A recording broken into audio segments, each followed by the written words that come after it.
PT Rukun Raharja Tbk atau Raja mengumumkan rencana pemecahan nilai nominal saham dengan rasio 1:5.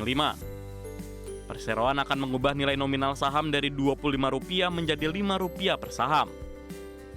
Seiring pelaksanaan stock split, jumlah saham yang ditempatkan dan disetor penuh akan meningkat dari 4,2 miliar saham menjadi 21,1 miliar saham.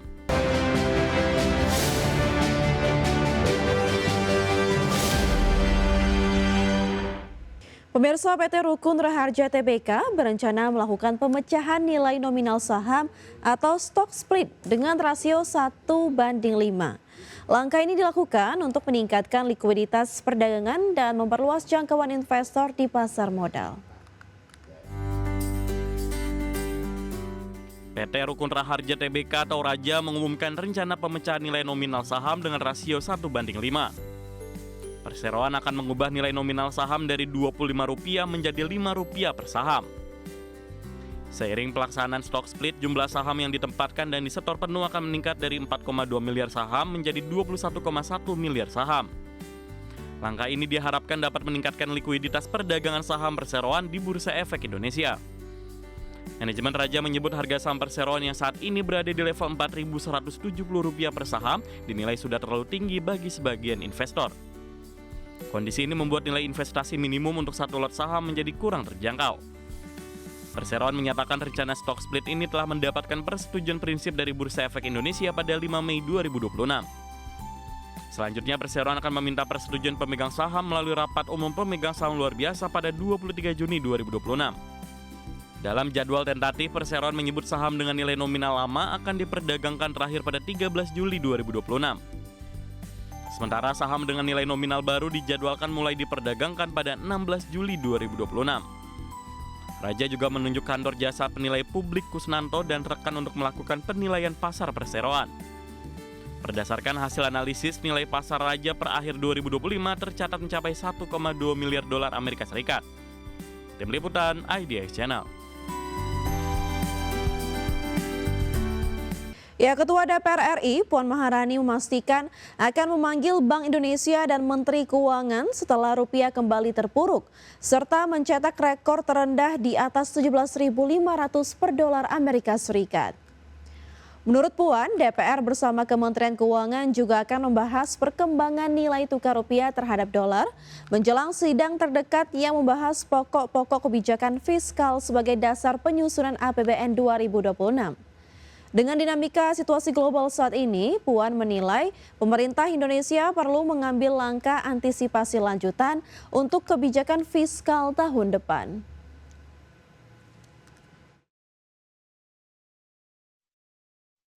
Ya, tentu saja kita akan meminta kepada pemerintah dan stakeholder yang ada untuk mengantisipasi hal tersebut, dan pada sidang ke depan ini DPR juga akan masuk dalam pembahasan MPPKF, yaitu APBN 2027.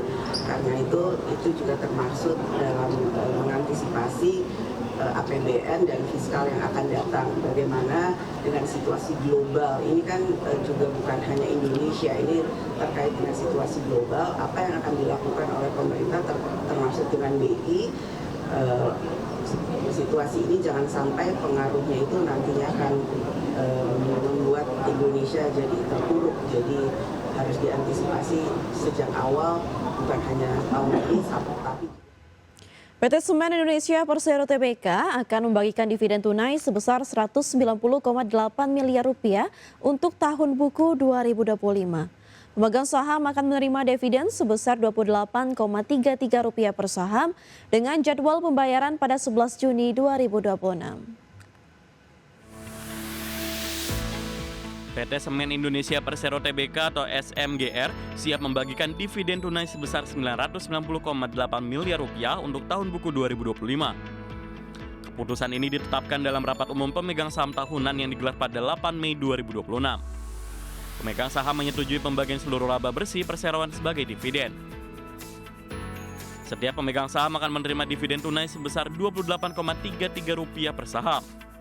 Manajemen menyebut pembagian dividen ini menjadi bentuk komitmen perseroan dalam memberikan nilai tambah bagi pemegang saham atas dukungan dan kepercayaan yang diberikan selama ini. Berikut jadwal pembagian dividen SMGR.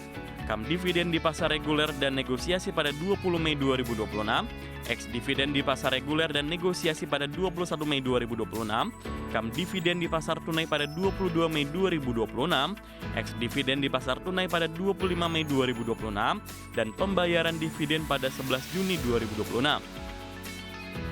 Corporate Secretary Sigvita Mahreni menjelaskan Perseroan berhasil mengatasi tantangan bisnis terutama pada paruh kedua 2025.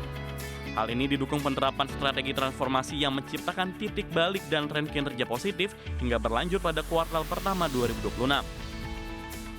Perseroan optimis industri semen nasional akan memasuki fase pemulihan yang lebih stabil pada 2026. Pertumbuhan permintaan semen domestik diperkirakan berada di kisaran 1 hingga 2%, didukung pemulihan daya beli masyarakat serta realisasi berbagai proyek pemerintah. Tim Liputan IDX Channel.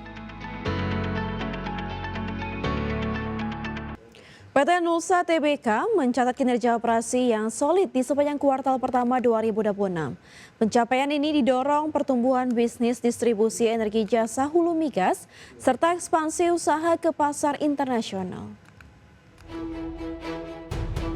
PT El Nusa Tbk, anak usaha PT Pertamina Hulu Energi yang tergabung dalam subholding upstream Pertamina, mencatat kinerja operasi yang positif sepanjang kuartal pertama 2026. Capaian ini mencerminkan konsistensi Perseroan dalam menjalankan strategi pertumbuhan berkelanjutan melalui penguatan lini bisnis utama, peningkatan efisiensi operasional, serta ekspansi portofolio usaha.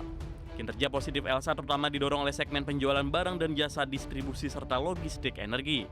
Hingga akhir Maret 2026, volume throughput jasa transportasi bahan bakar meningkat 22% secara tahunan. Realisasi transportasi energi mencapai 7 juta kiloliter dengan pengelolaan depot BBM sebesar 965.000 kiloliter dan LPG sebanyak 31.000 ton.